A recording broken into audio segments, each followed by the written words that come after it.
નમસ્કાર. ચાલો આજે એક સફર પર નીકળીએ. પણ આ કોઈ સામાન્ય સફર નથી. આપણે બ્રહ્માંડને સમજવા નીકળ્યા છીએ, પણ આધુનિક વિજ્ઞાનના દૃષ્ટિકોણથી નહીં, પરંતુ એકદમ પ્રાચીન અને રસપ્રદ ગ્રંથના નકશા પરથી. આ એક એવો નકશો છે જ્યાં તારાઓ અને ગ્રહો માત્ર અંતરથી નહીં, પણ ઊંડા અર્થથી જોડાયેલા છે. તો સૌથી પહેલા એ સવાલ જે હજારો વર્ષોથી પૂછાતો આવ્યો છે, આ બ્રહ્માંડ, આ કોસ્મોસ આખરે દેખાય છે કેવું?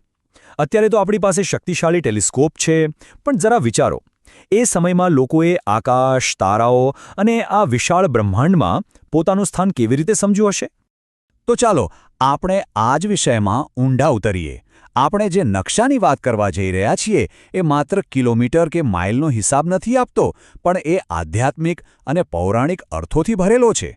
ચાલો આ અનોખા બ્રહ્માંડ દર્શનની સફર શરૂ કરીએ. તો સૌથી પહેલા આ પ્રાચીન બ્રહ્માંડના માળખાને સમજીએ. અત્યારના વિજ્ઞાનની જેમ જ અહીં પણ એક ચોક્કસ વ્યવસ્થા છે, પણ એની વિચારસરણી સાવ અલગ છે. અહીં દરેક ગ્રહ, દરેક નક્ષત્રનું એક નક્કી કરેલું સ્થાન અને કારણ છે, જે મળીને એક સુંદર, સુવ્યવસ્થિત રચના બનાવે છે. આ બ્રહ્માંડ કેટલું વિશાળ છે એ સમજવા માટે આપણે એક ખાસ એકમનો ઉપયોગ કરીશું: યોજન. આ એક પ્રાચીન માપ છે. આખા વિવરણ દરમિયાન આપણે અંતર માપવા માટે આ જ શબ્દને ધ્યાનમાં રાખીશું. આપણી આ આકાશી યાત્રાનો પહેલો મુકામ છે ચંદ્ર.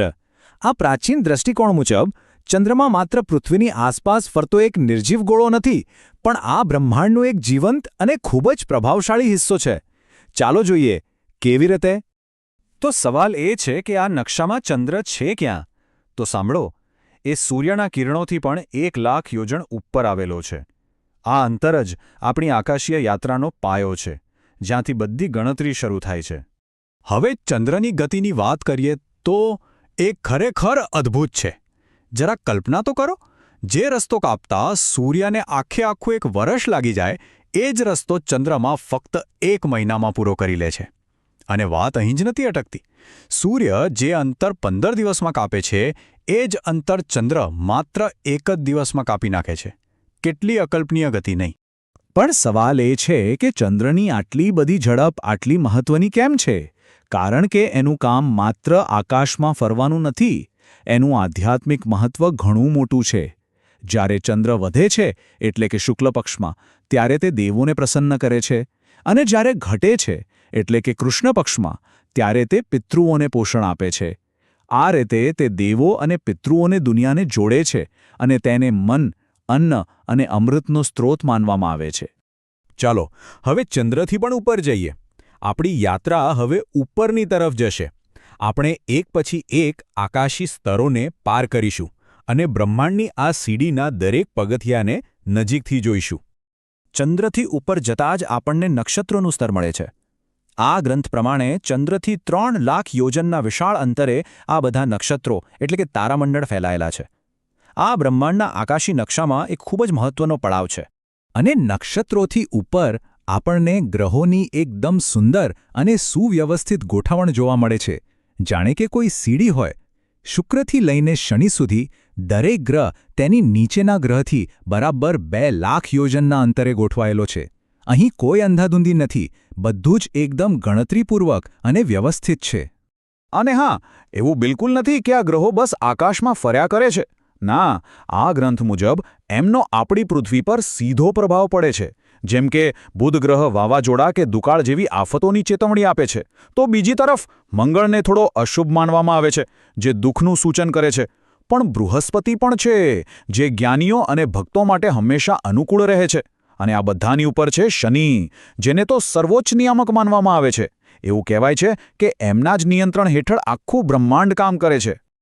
આ કોષ્ટક આપણી ગ્રહોની આ ઉર્ધ્વ યાત્રાનો એક સરસ સારાંશ છે. શુક્રથી શરૂ કરીને છેક શનિ સુધી દરેક ગ્રહનું એક ચોક્કસ સ્થાન છે, અને એનો એક ચોક્કસ પ્રભાવ પણ છે. આ એક એવી રચના છે જ્યાં બધું જ પૂર્વ નિર્ધારિત અને એકદમ વ્યવસ્થિત લાગે છે. બ્રહ્માંડના સૌથી ઊંચા સ્તરોની સફર તો કરી લીધી. હવે સમય છે નીચે આવવાનો. ચાલો હવે આપણે સ્વર્ગ અને પૃથ્વીની વચ્ચે આવેલા વિસ્તારોને જાણીએ.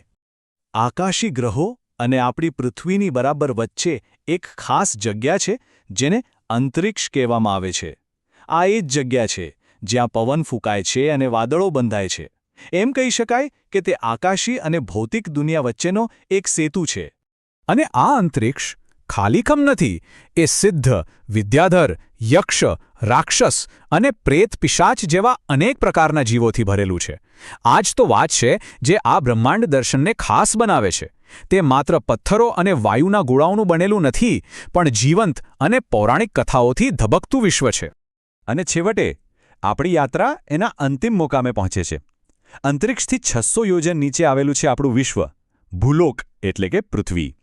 આ એ જગ્યા છે જેને આપણે આપણું ઘર કહીએ છીએ, અને આ સાથે જ આપણી આકાશી સફર અહીં પૂર્ણ થાય છે.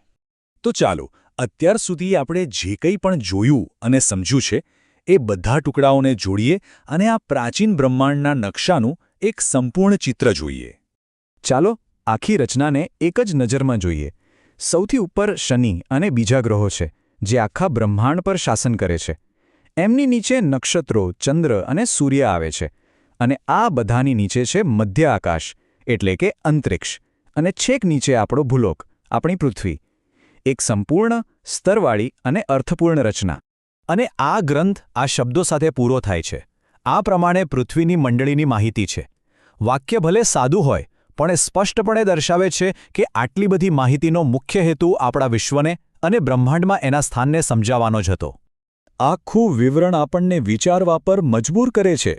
ભલે આજે આપણી પાસે વૈજ્ઞાનિક સમજ હોય, પણ આવા બ્રહ્માંડના નકશા આપણને એ સમજવામાં મદદ કરે છે કે કેવી રીતે અલગ-અલગ સંસ્કૃતિઓએ દુનિયામાં પોતાનું સ્થાન અને અસ્તિત્વનો અર્થ શોધ્યો હશે.